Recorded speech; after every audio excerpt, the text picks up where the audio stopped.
Oh, what a day it is right here in Ocala, Florida. I'm Jonathan Morris Schwartz. This is My Manic Brain, Sex, Politics, and Everlasting Life. Have the book out on Amazon.com for the R-rated version of this YouTube channel, podcast channel, and the pride and joy of my life, the Substack newsletter. Thank you to Debbie, Tanya, and Andrea who read it, like it. I've known them for decades, and the fact that they're my first fans brings an indescribable joy. They know who they are. Today, I'm going to talk on this audio-video extravaganza about today's newsletter entitled Sex, Drugs, and Shrimp Alfredo. To keep from babbling on like the worst brook ever, I'm going to be clear that the bottom line of where I'm meandering is enjoy life even if it kills you. To just get right down to it. Of course, exercise discipline, make choices, be responsible for your choices, own your choices and the consequences thereof. But if I had to fall on one side or the other, which is abstain from everything in the hopes that you'll live to 100 or 110, or dabble in what makes life enjoyable at some risk, dabble, many dabbles. So why is today's blog newsletter on Substack.com, Jonathan Morris Schwartz, entitled Sex, Drugs, and Shrimp Alfredo? Well, almost everything good in life falls in one of those three baskets. Let me start by saying, because I am approaching my mid-50s, am single, and don't have many more shits to give. In fact, that's another whole newsletter. I want to share a couple of personal behaviors and thoughts. First, I've discussed in several newsletters sex. Basically, I have always felt very confident in many ways about my ability to speak publicly, but when it comes to eros and romance, I've been self-conscious. When I look in the mirror, at the right angle, I see a slightly handsome guy, but at most angles, I see a middle-aged, at this point, ethnic frog, pasty white, smushed in many ways, not unlike I looked from birth. I was born looking 55, and now I'm 55. So it's the way it goes. That being said, when it comes to drugs, when I was in middle school, I had a desire to try at first cigarettes. Now, at the time, this is not 1940 or 1950, where many people thought smoking was actually good for you and encouraged it, and the doctors smoke while they told you about your health in their office. This was the 70s and 80s, when it was already pretty clear that smoking was bad for you, and none of my friends had any desire to pick up a half a cigarette butt off the ground and smoke it, but I did, and I would puff on it, and off and on through middle school and through 10th grade, I would have a cigarette here and there. And even then, I was so nervous and afraid and apprehensive about addiction, because I had had health sciences, and we've discussed how damaging addiction can be to someone's life. And it was this sort of out there lurking boogeyman that could, or evil ghost in the night that could grab you and take you away, that I was afraid of becoming addicted to cigarettes. So I would have one, and then by the time I was in 9th or 10th grade, I was craving one like once a week, and I was, in the early stages of nicotine addiction. The moment I got my driver's license, literally the moment I turned 16 and was given the family 1976 bicentennial issue station wagon, where the seat in the very back faced backwards, and if you were ever rear-ended, you just lost that part of the family, whoever happened to be sitting in the back, because there were I guess there were seat belts, but people weren't wearing them back then, and there was really no sense for the 3 passengers in the back seat to be facing the back. It was disorienting and dangerous. Nonetheless, that was my car, and I did chauffeur a lot of kids. Got lucky, never rear-ended, thank goodness. But day one, I bought cigarettes and was addicted every day. And I remember the thought process of, in my own brain, the surrender, going from, you're not going to do this, you're not an everyday smoker, it's going to kill you, your friends are going to think you're crazy, you're young, you're 16 years old. And then the surrender, the ultimate surrender. And back then, the laws were different, and you bought cigarettes. I looked older, but it didn't matter. There were young people. Back then, the local gas station attendant or local grocer or kiosk or wherever you were would sell cigarettes to someone who came in and said, I'm buying for my parent. They didn't really card you back then for that. For liquor they did, but not for tobacco.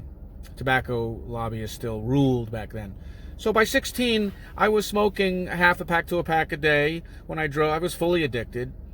And at 16, after having smoked cigarettes for several months, and I want to be crystal clear when I say this, people are going to say, see, there's a chain of events where first you smoke tobacco, then pot, the next thing you're shooting heroin, and the next thing you're gone. No. But after several months of smoking tobacco, I had a desire to smoke marijuana.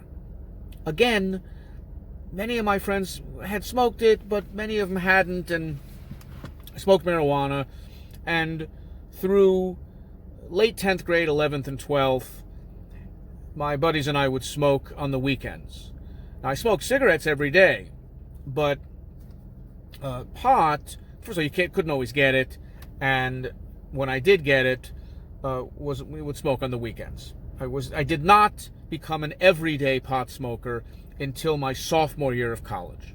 Freshman year of college, I remained a weekend pot smoker, didn't drink alcohol. It was pretty good with food. By then I learned that, if I ate less, I would weigh less, and was fairly disciplined with that, but was smoking cigarettes like a chimney, smoking pot on the weekends. By sophomore year of college, once I realized that I could do that. I was afraid I was going to fail out. Once I realized I could handle the work, I became an everyday pot smoker from sophomore year of college until I moved to Florida when I was 28, with little exception. There may have been 6 or 12 months because, again, there were times where you couldn't buy pot. It's not like now where it's almost legal everywhere and you can, pretty soon you're going to be able to buy it at Walgreens. Back then, there were times when it was seasonal. You just could not get it. But for the most part, I was an everyday pot smoker from age 19 to 27, 28 years of age. And quit because I moved to Florida, had no way of getting it. I was married. I wanted to start a family. I was drug tested for my job. I immediately substituted food and gained 30 pounds. Did quit tobacco at that time. I want to just back up for 1 minute. The only drug education that I had, and before I go into drug education, let me briefly dabble that sex education back then I got anyway, in the temple during Hebrew school, and it was high school, and one day a lady came in and said, today is your sex education, and I think we all thought it was going to be something along the lines of don't do it, wait till marriage. But this wonderful lady, and this was a conservative temple, how they let her in, she probably snuck in. They probably still don't know she talked to us. She was probably like a rebel. But she, and we were used to Hebrew school where, you're writing Hebrew letters and the rabbis come in and you're talking about the Old Testament stuff and heavy stuff. This lady comes into Hebrew school and the first sentence is, I'm going to talk to you about penises and vagina. I mean, she dove right in.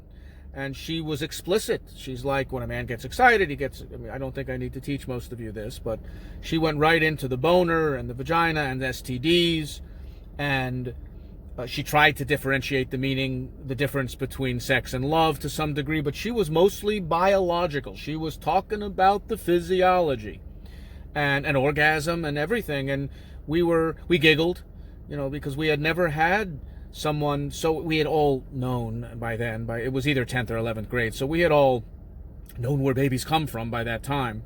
But we had never had an adult talk to us in this, at that time, it felt like it was verbal pornography manner.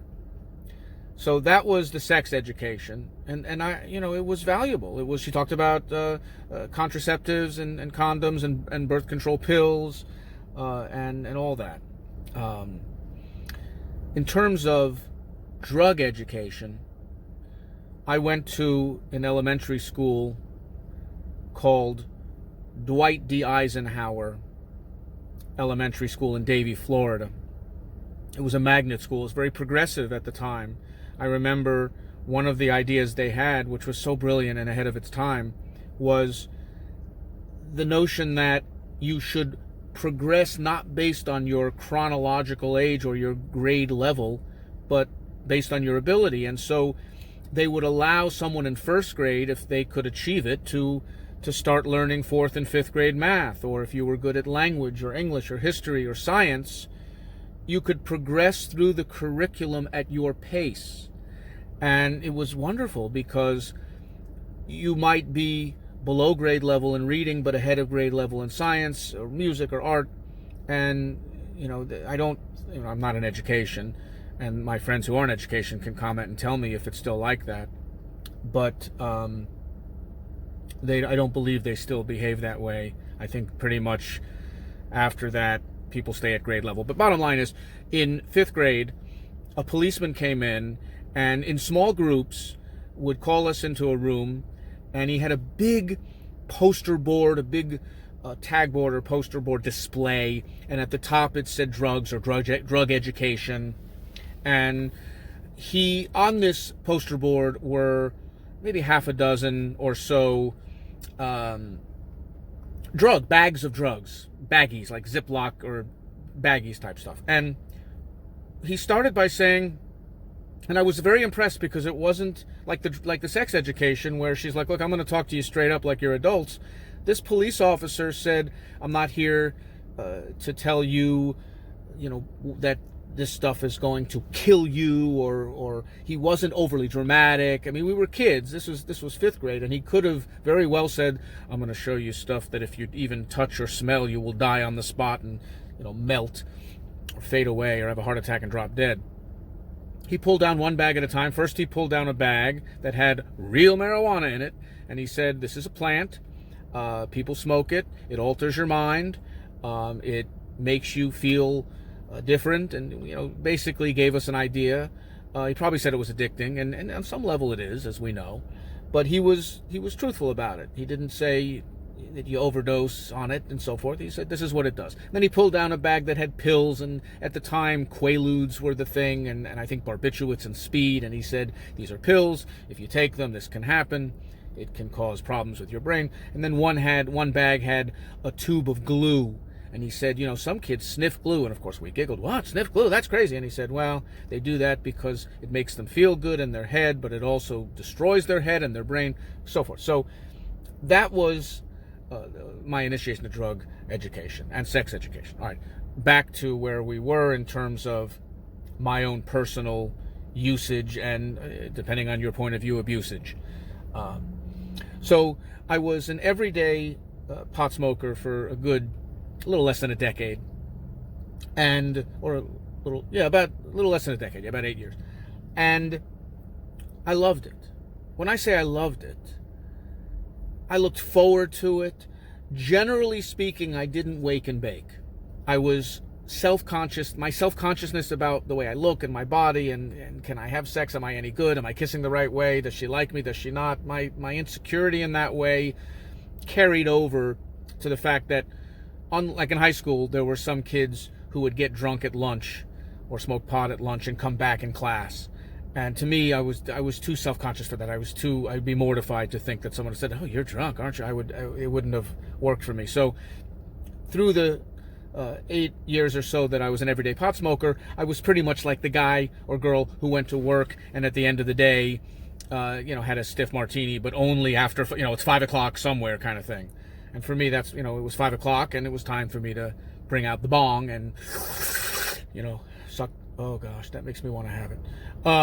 Anyway, I loved it. And without going into extraordinary detail, part of what makes it such a miraculous drug, in addition to the medicinal value that we know it has now in terms of for PTSD, for gastrointestinal issues, for anxiety, all types of other cures and helps and symptomatic relief. We know that now, and that's why it's becoming legal everywhere. But for me, it was the only experience that, and this would fall under, I guess, stress relief and anxiety, where when I smoked it, I wasn't in the past. There was no thinking of the fight I had with someone or the bad grade I got or any of my worries. I was Makuna Matata. And I wasn't worried about the future. I was in the moment. And I think a lot of what we're seeing now with this experimental notion of perhaps psychedelics being used in small doses, the concept and the reality for me with marijuana was it put me in a state, obviously, of calm and high and euphoria and giggles and laughter and all the feelings that you physiologically have. But as I analyze it further, it really was an entry, a portal into living truly in the moment. I enjoyed that moment while smoking that bong hit and during the time that I was high.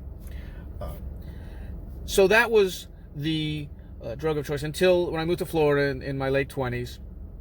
I was married, I wanted to start a family and so forth. And I quit tobacco too. So I substituted effectively food for tobacco and pot and gained 30, 40 pounds. That was very hard to get rid of. It took a good 12 years or so to get rid of that relatively for good. But I was, in fact, my habit back then was on a Friday night to order Domino's, and there was always 2 for 1. Always got 2 large for whatever. Back then it was probably $7 for 2 large. And I would make a pound of pasta. I remember, this is why I discuss the shrimp Alfredo in the title of today's newsletter on Substack, is because, I didn't care from calories or sugar or anything else. And the fact that I didn't get diabetes from this is a bit of a miracle. I probably had it and didn't even know. But a Friday night for me would be 2 large, thin crust, there you go, pizzas, a pound, and I would eat almost a whole pound sometimes of pasta with Alfredo sauce, sometimes tomato sauce, but usually Alfredo sauce. Sometimes I'd add sausage or meatballs to it, sometimes not. And then, I don't know whether, and back then it was the Blockbuster days, so I had rented 2 movies from Blockbuster, and that they used to sell the movie candy, the box, now you get it 99 cents at Walmart or Dollar Store or whatever, or less. And back then, Blockbuster was like, hey, instead of $5 in the movie theater, I'm going to, sell a box of not Skittles, but snow caps, or the Raisinets, all those good candies, Goobers, for $2. They still made enormous profit. And I have that too.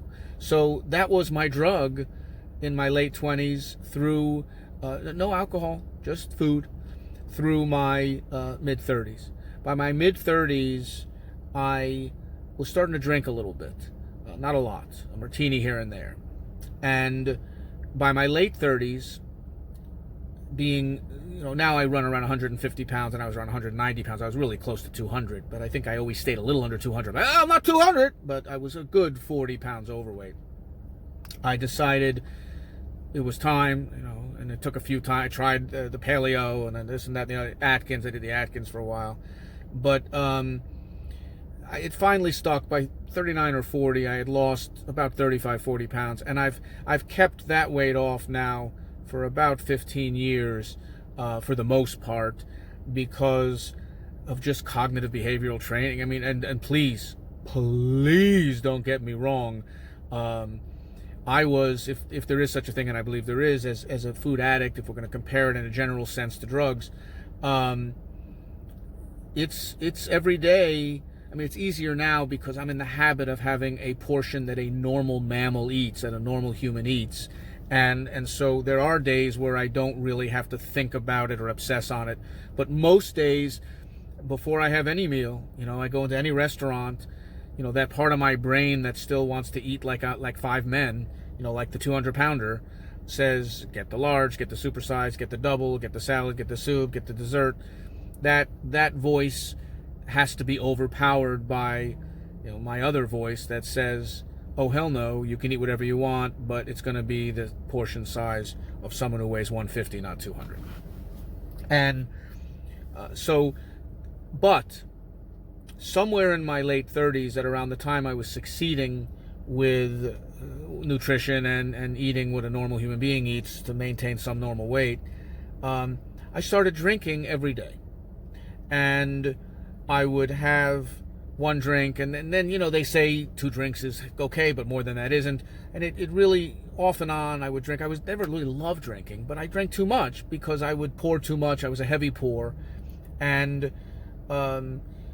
so I stopped drinking, but really my only true love is pot, is marijuana. Now, I have not been an everyday pot smoker since 94 or something like that. So 20, 25, 26, 27 years. Again, to be honest and transparent, a few years ago I did start again, but because I'm in a profession, quite blatantly and honestly, that drug test, I mean, I am in healthcare, and particularly with COVID coming along, I just prefer to be completely drug free, except my one blood pressure pill, so that is a drug. But in terms of alcohol, drugs, and shrimp Alfredo, I don't eat that either, but I could. I'm high on life. I'm high on this. I'm high on talking to you. But I want to be clear that there will come a time in my life again, legal or not. I mean, I'm glad that pot's becoming legal, and I'm glad that society is realizing that it's generally a harmless vegetable, that it's effectively the only drug or one of the few drugs that's not manufactured. You can grow it in your closet or backyard or the forest somewhere, and you pluck it, you dry it, you roll it, you smoke it, and you don't overdose on it. No one's explicitly died from it. There are examples of, look at me, proponent now, but there are examples of celebrities who lived or still living. I was going to name them, but just use your imagination. Country singer, hip hop star, comedian, may he rest in peace. All, some are still alive that I'm referencing, and the other died, who lived full life or are living a full long life, having smoked enormous amounts of marijuana. And these two, I don't know whether they smoked pot or just drank, but I mean, Mick Jagger and Keith Richards, I don't mind naming them. They had some years of partying, and they're alive and kicking and enjoying. But my point is that we all have to make choices. I do not want to diminish addiction, because we all are different chemically and biologically and physiologically, and more sensitive to some things. I mean, we tend to know what we can get away with. I am extremely sympathetic, and but by the grace of God, will go I mean, perhaps, God forbid, but perhaps, there are times when we can't control, or we don't think we can control, what we eat or drink or smoke or ingest. But for the most part, like I began, and I will now conclude, part of the bliss of life, the joy of being in this biological body, is enjoying the moment. Having been a druggie, I guess you'd say, an everyday pot smoker, an everyday drinker at times off and on in my life, a food addict, a foodie, but particularly with the pot and alcohol, which are mind-altering substances, I can compare that with this stage in my life, where in terms of the muse, if you're an artistic person, if you're a writer, a creator, an artist, the muse is going to fight its way through, whether you're stoned or not, whether you're drunk or not, whether you're on drugs or not.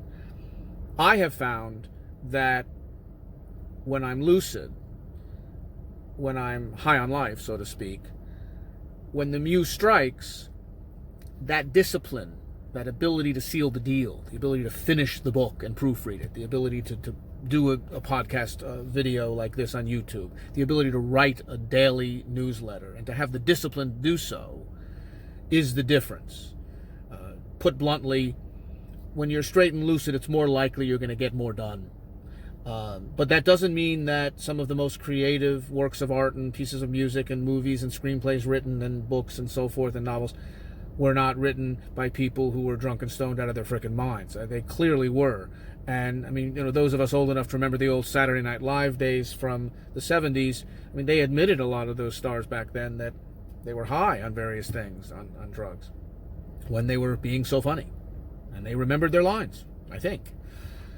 So, bottom line, in my judgment, to be clear, I don't think it's preachy to claim that the best life is a healthy life. I mean, we should all strive for that. But I really hate judgmental people, and I don't want to be that way. I believe that the best intervention is caring for someone, expressing your desire to enlighten or help or educate someone if they're receptive to it and if you're in a position to provide it. But freedom means being able to make bad choices too. Freedom means choosing your bliss, creating the life you wish to live. This is going to be controversial, even if it kills you. Now, my caveats, and in the newsletter I write these caveats, as long as you're not harming someone else. In other words, I'm a very big believer in societal behaviors, not driving while intoxicated, not operating heavy machinery, etc. But if you're living in a city or an environment, or you're retired, or you're a student where all you're really doing is walking to campus and back, or you're at a position in your life where you're not in a position to harm someone else if you're stoned or if you're using drugs, and you understand that there may be a consequence to pay. I mean, if you want to eat 2 large pizzas and, a box of snow caps and a pound of pasta with meatballs and Alfredo sauce, and you gain 50 pounds, that's the consequence. While marijuana seems safe, I mean, clearly if you're smoking every day, your lungs are your lungs. You have the risk of lung cancer, emphysema, just like anyone who smokes. That being said, make your choices. I personally feel like people have to come to their own conclusions, follow their own pathway. It almost never works to threaten someone. You lead the horse to water, and you hope they drink. Thank you so much for listening to today's audio podcast and YouTube video. I will continue to share personal anecdotes and stories. I am thrilled for anyone who is watching. You make my life worth living. You bring meaning to my everyday. And, oh, what a day it is.